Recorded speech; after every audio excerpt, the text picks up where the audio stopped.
জয়দেব মন্দিরটাকে যদি জিসিপি দিয়ে ভাঙা হয় তো জয়দেব মন্দিরের নিচে মসজিদের ধ্বংসাবশেষ পাওয়া যাবে। অবিলম্বে এইটাকে আমরা খনন করে দেখতে চাই, মুসলিমদের দাবি। এই জয়দেব মন্দিরের আমরা যদি বলি জয়দেব মন্দিরের ধরুন, এই ধরেই নেন, জয়দেব মন্দিরের নিচে আমাদের মসজিদের ধ্বংসাবশেষ পাওয়া যাবে যদি খনন করে দেখা যায়। আইনের আওতায় আমরা এর মামলা করতে চাই। আমরা যেটুকু ইতিহাস দেখেছি বিভিন্ন জায়গায়, যেসব বয়স্ক মানুষদের কাছ থেকে আমরা কথা শুনেছি, তাতে জয়দেবটা একদিন ফাঁকা জায়গা পড়েছিল, ওখানে কোনো বাঙাল, কোনো রিফিউজি, কোনো হিন্দু আসেনি। আর ওই জায়গাতে আমাদের একটা বহুদিন আগে, আমাদের 300-400 বছর, 500 বছর, 1000 বছর আগে আমাদের একটা মসজিদ ছিল। জয়দেব মন্দিরটাকে যদি জিসিপি দিয়ে ভাঙা হয় তো জয়দেব মন্দিরের নিচে মসজিদের ধ্বংসাবশেষ পাওয়া যাবে। অবিলম্বে এইটাকে আমরা খনন করে দেখতে চাই, মুসলিমদের দাবি। যদি আমরা এটা বলে দিই তখন হিন্দুরা এখন ক্যাতক্যাতরা ঘুম উড়ে যাবে, রাতের ঘুম কোন দিকে ভেগে যাবে, কথা বলল কি। কিন্তু ও বেঈমানরা, আমরা তা যে বলবো না, আমরা তা মিথ্যা করে বলবো না। এই দেখুন, আপনারা দেখে যাবেন ব্লক ইলামবাজার, পাশাপাশি দেখে যাবেন এই কথাটাই মিল করে আমাদের গ্রাম থেকে সামান্য 1.5 কিলোমিটার দূরে অজয় নদীর ধারে আমাদের কবরস্থান। 150 থেকে 100 বিঘা জায়গা আপনার হিন্দুরা গরু ছাগল চড়িয়ে খাচ্ছিল আর গাছ লাগিয়ে পেট পুজো করছিল। এই কবরস্থান আমাদের দস্তুর মতো রেকর্ড রয়েছে।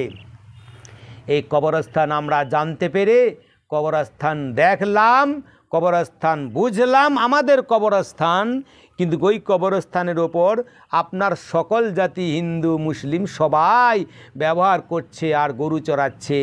আমরা কোনো প্রতিবাদ করি নাই। ইচ্ছা করলে বিশাল ব্যাপার হয়ে যেত, মেরে এই হিন্দুগুলোকে আমরা কি করতাম, আমরা ব্লক ছাড়া করে দিতে পারতাম। কিন্তু না, আমরা যে তোমাদের মতো সন্ত্রাস নই। এখনও তারা গরু ছাগল চড়ায়, ব্যবহার করে, পায়খানা পেচ্ছাপ করে বেড়ায়, অথচ আমাদের পূর্বপুরুষদের কবর হয়েছে ওখানে, আমাদের পূর্বপুরুষদের মসজিদ রয়েছে ওখানে। এই তো মন্দিরেতে নাই, সব রয়েছে। কিন্তু আমরা উগ্র যে নই, আমাদেরকে ইসলাম শিক্ষা দিয়েছে। সন্ত্রাসী আমরা করি না, সন্ত্রাসকে সমর্থন করি না। কিন্তু একটা কথা মনে রাখবে শুভেন্দু, সন্ত্রাসী করি না, সন্ত্রাসীকে সমর্থন করি না, কিন্তু সন্ত্রাসী করতে দেবো না। ছেড়ে হয়তো দিয়েছি, ছাড় তোমাদেরকে দেবো না, কারণ এখন আপাতত ছেড়ে দিয়েছি, ছাড় তোমরা পাবেন, এটা মনে রাখো। কারণ সন্ত্রাসী আমরা করি না, সন্ত্রাসী করতেও তোমাদেরকে দেবো না। বদমাইশি করি না, বদমাইশি করতেও দেবো না। তোমরা আসিফাকে ধর্ষণ করেছিলে, মনে নাই? আজকে নবান্ন ঘেরাও করে তোমাদের দরদ একবার উথলে পড়ছে, তাই না? নিষেধ করি নাই। তোমরা সঠিকভাবে তোমরা নারীদের স্বার্থে লড়াই করো, আন্দোলন করো, প্রতিবাদ করো, নিষেধ নাই। কিন্তু বিজেপির রং নিয়ে এলে তোমাদের পায়ের তলায় মাটি অটোমেটিক সরে যাবে, তোমরা কোনোভাবেই স্থান পাবে না। তাই বলছি, এই যুগে যদি তোমাদের সীতাও জন্ম নিত, এইভাবে একটা কবিতা হয়েছে, সে কবিতা একটা তৈরি করা হয়েছে, তো এই যুগে সীতাও পার পেত না।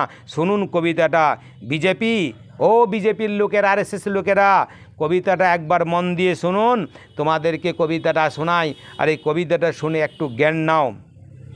বিজেপি ছেড়ে দিয়েছিলাম তোমাদের কথা বলা বলি, বিজেপি ছেড়ে দিয়েছিলাম তোমাদের কথা বলা বলি, সবই তো জানি তোমরা তো বড় জঘন্য। হঠাৎ মনের দারোয়ানটা কেঁদে উঠল আসিফার জন্য। মন্দির যেথা বেশ্যালয়, দেবতারা যাবে কোথায়? মন্দির যেথা বেশ্যালয়, দেবতারা যাবে কোথায়? তারা বুঝি ছুটি নিয়েছে শিশু আসিফার দুঃখ বেদনায়। 8 বছরের ছোট শিশু বাঁচল না কো প্রাণে, 8 বছরের ছোট শিশু বাঁচল না কো প্রাণে। তখনও বেটি বাঁচাও স্লোগান বিজেপি নেতা মন্ত্রী শিল্পীর গানে। বিবেক আছে, বিবেক গেছে তোমাদের, বিবেক গেছে বিক্রি হয়ে।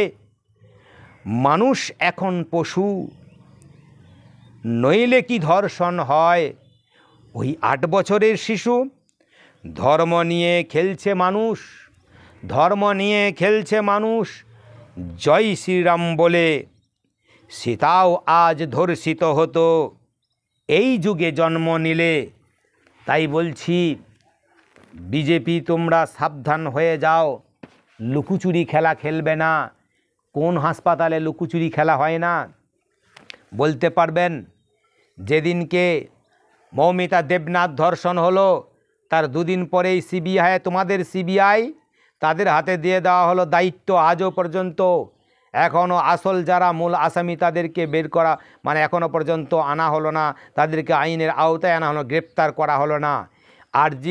আরজিকর কলেজের ভিতরে যে ছাত্ররা প্রতিবাদ মিছিলে নেমেছে, ফাঁসি চাই ফাঁসি চাই, সেই ছাত্রদের মধ্যেও রয়েছে ধর্ষক। আপনারা হিসাব করে দেখুন, যে ছাত্রীরা বলছে রাত 12টায় রাত জাগছে, আরামবাগের একটা চ্যানেলে দেখলাম, আরামবাগ টিভি, শফিকুল ইসলাম ওই একটা হারামখোর রয়েছে, ওর চ্যানেল থেকে দেখছিলাম সেদিন।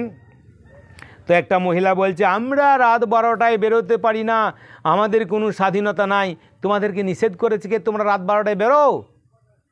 তোমাদের কেউ তো ধরে নাই, তোমাদেরকে ধরে কে বসে আছে? এই মেয়েগুলোকে বলবো তোমরা রাত 12টায় বেরো, 1টায় বেরো, 2টোতে বেরো, রাস্তায় ঘোরাঘুরি করো। বেড়া ছেলেরা যেমন চেনটা খুলে দিয়ে দাঁড়িয়ে দাঁড়িয়ে পেচ্ছাপ করছে, তোমাদের বন্ধুরা তোমরাও দাঁড়িয়ে দাঁড়িয়ে পেচ্ছাপ করো। দেখবো তোমাদের কত স্বাধীনতা। রাত 12টায় বেরোবে, তোমাদের জন্যই তো ধর্ষণ শুরু হয়েছে, আর তোমাদের জন্যই তো দেশের যুবকরা নষ্ট হয়েছে। কিছু যুবক আর কিছু যুবতী মেলে খালি এরা চাইলো স্বাধীনতার নামে ধর্ষণ, স্বাধীনতার নামে ব্যভিচার, স্বাধীনতার নামে এরা কি করছে? এনজয় করছে। এনজয়ের নামে এরা দিন রাত খালি অন্যায় অত্যাচার করছে। প্রত্যেকটা হসপিটালে এই কাণ্ড চলছে। শুধু আরজিকর আজকে প্রকাশ হয়েছে বলেই আপনার মেয়েকে আপনার গার্জেন, আরে আমি আমার নিজের মেয়েকে রাত 10টা 9টা বেজে গেলে ছাড়তে পারি না। কেন? মেয়ে মানেটা জানে না তো তুমি নারীর তো মানে জানো না, যে নারী মানে পর্দা, নারীর মানে চারিদিক থেকে আব্রু হেজাব। নারী তোমাকে পর্দা থাকতে হবে, তোমাকে ভালোতে থাকতে হবে, ছেলেদের কাছ থেকে তোমাকে দূরে থাকতে হবে। তুমি রাত 12টা 1টা পর্যন্ত ছেলের সঙ্গে গল্প করছো। বাপ বলছে কোথায় গিয়েছিলি? বলে টিউশন গিয়েছিলাম, আর খবর পাচ্ছি লজে গিয়ে তুমি বসেছিলে। ছি ছি ছি ছি ছি। এই কিছু মহিলা যেন আরজিকর কলেজে মৌমিতা দেবনাথের পাগুলো ধরেছিল, 4টা মেয়ের নাম পাওয়া গেছে। এই মেয়েরা বলছে রাত 12টায় আমরা বেরোবো। এদের জন্যই তো ধর্ষণ শুরু হয়েছে। এই মৌমিতা দেবনাথের 4জন মেয়ে বান্ধবী মেয়ে ছাত্রী, তারা ধরেছিল ধর্ষণের সময়, সাহায্য সহযোগিতা করেছিল ধর্ষণে, তাকে কবলে পড়ার জন্য, তাকে বাঁচাবার জন্য নয়। এই রকম ওই কলেজের যারা ছাত্র ট্রেনিং নিচ্ছে, ডাক্তারি করছে, শিখছে, ডাক্তারি পড়াশুনো করছে, এইরকম স্টুডেন্ট ছাত্ররাও ধর্ষণ করেছে ডাক্তারদের সাথে মিলে। তো তোমরা কিসের আবার লম্বা লম্বা গলাবাজি করবে? তোমরা কিসের রাজপথে নামবে? যে আমরা ছাত্র, তোমাদের ছাত্রর কোনো সার্টিফিকেট গ্রহণ করবে না বাংলার মানুষ, দেশের মানুষ। কেননা তোমরা হচ্ছে লম্পট, তোমরা লম্পট ছাত্র ছাত্রী। যেহেতু একটা মেয়েকে তোমরা ধর্ষণে কবলে পড়ার জন্য তোমরা সাহায্য সহযোগিতা করেছিলে, তোমাদের নাম পর্যন্ত এসে গেছে। অতএব এইরকম হাজার হাজার ছাত্র, হাজার হাজার ছাত্রী ধর্ষণে লিপ্ত রয়েছে, এদের ধর্ষণ আগে বন্ধ করতে হবে। প্রত্যেকটা জায়গায় হস্টেলে আমাদের চেক করতে হবে, প্রত্যেকটা লজ চেক করতে হবে, প্রত্যেকটা জায়গায় কড়া আইন। এবং ভারত সরকারকে বলবো, পশ্চিম বাংলার বেলায় তোমাদের শুকুনের মতো চোখ বেরিয়ে যাচ্ছে। পশ্চিম বাংলায় তুমি যেভাবে তিল তিল করে তুমি প্রত্যেকটা জিনিসকে গুরুত্ব দিচ্ছ, প্রত্যেকটা 29টা রাজ্যকেই তোমাকে এইভাবে আইন পাশ করতে হবে। 29টা রাজ্যেই তোমাকে এরকম শাস্তি দিতে হবে। 29টা রাজ্যেই তোমার বিজেপি শাসিত রাজ্যগুলোতে প্রচুর ধর্ষণ, প্রচুর খুন, প্রচুর প্রাণ, প্রচুর হাইজ্যাক, প্রচুর গুম হয়েছে। একটারও সঠিক ফাঁসি হয় নাই, একটারও সঠিক বিচার হয় নাই। অতএব আমাদের দাবি, পশ্চিমবাংলা কেন সারা ভারতবর্ষের জনগণের দাবি যে ভারতের প্রত্যেকটা রাজ্যে এই রকম আইন আপনাকে পাশ করতে হবে, এইরকম আইন আপনাকে চালু করতে হবে। কোনো হসপিটালে, কোনো স্কুলে, কোনো আপনার লজে, কোনো যে কোনো জায়গাতে, প্রতিষ্ঠানে এই যে ধর্ষণ চলছে বাজারে আজারে গ্রামগঞ্জে, এই ধর্ষককারীদের ফাঁসি হবে, ধর্ষকদের ধরা হবে, সিবিআই লাগানো হবে। এইভাবে আপনাকে আইন পাশ করতে হবে, কড়া আইন। কারণ আর.জি. কর আজকে প্রকাশ পেয়েছে বলে সব জানতে পারছে, কিন্তু আর.জি. কর ছাড়াও আপনি খোঁজ নিয়ে দেখুন, এমনকি খোঁজ নিয়ে দেখুন পঞ্চায়েত থেকে শুরু করে নিয়ে, পার্লামেন্ট থেকে শুরু করে নিয়ে, আপনার রাইটার্স থেকে শুরু করে নিয়ে লুকোচুরি খেলা কোথায় হচ্ছে না? সব জায়গাতে 2 নম্বরই শুরু হয়েছে। জনগণ বাঁচবে কোথায় বলুন?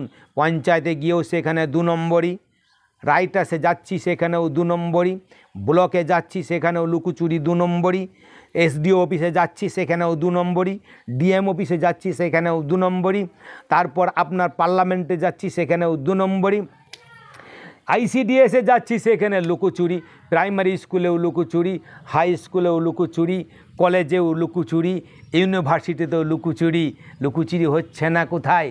স্বাস্থ্যকেন্দ্রে লুকোচুরি, অপস্বাস্থ্য কেন্দ্রেও লুকোচুরি, আপনার বর্ধমান মেডিকেল কলেজে সেখানেও লুকোচুরি, পিজিতেও লুকোচুরি, ব্যাঙ্গালোরেও লুকোচুরি, অ্যাপেলোতেও লুকোচুরি, ভ্যালেরও লুকোচুরি। কোথায় লুকোচুরি খেলা হচ্ছে না ভাই? মানুষ যাবে কোথায় বলুন?